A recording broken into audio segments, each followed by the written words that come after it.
Item 2.2, exercice, donner la formule de la masse volumique ρ. Donner en deuxième question la formule de la concentration massique Cm. Troisième question, quelle est la différence entre ces deux grandeurs, bien qu'elles aient la même unité? Alors faire un schéma explicatif. Alors tu peux prendre 5 minutes pour faire cet exercice. Correction. Alors la formule de la masse volumique ρ, c'est ρ égale m divisé par v. Deuxième question, la formule de la concentration massique Cm, c'est Cm qu'on note aussi Tm pour titre massique, ça vaut m divisé par v également. Alors dilemme, ces deux grandeurs ont la même unité, ou encore même formule littérale, mais par contre, elles n'expriment pas la même chose du tout. On va le voir que les valeurs sont très différentes. Donc, par exemple, si je m'intéresse à cette image, je constate que la masse de 4,9 grammes de sulfate de fer 3 est introduit dans une fiole de 1 litre. On dissout l'ensemble et on va évaluer ρ et Cm.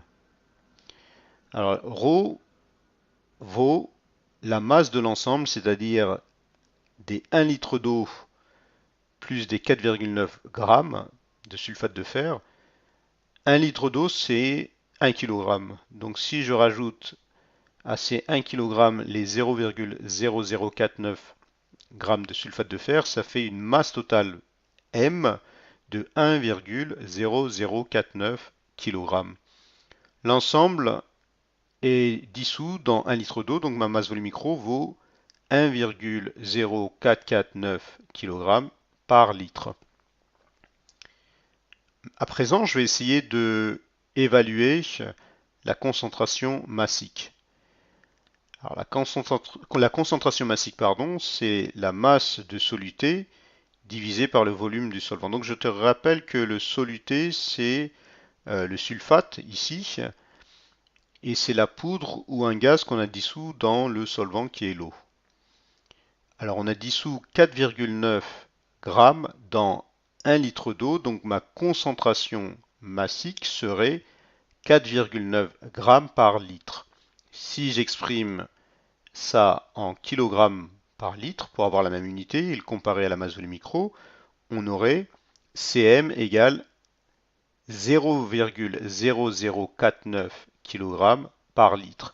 Alors on voit bien très nettement que la concentration massique est bien inférieure à la masse volumique ρ.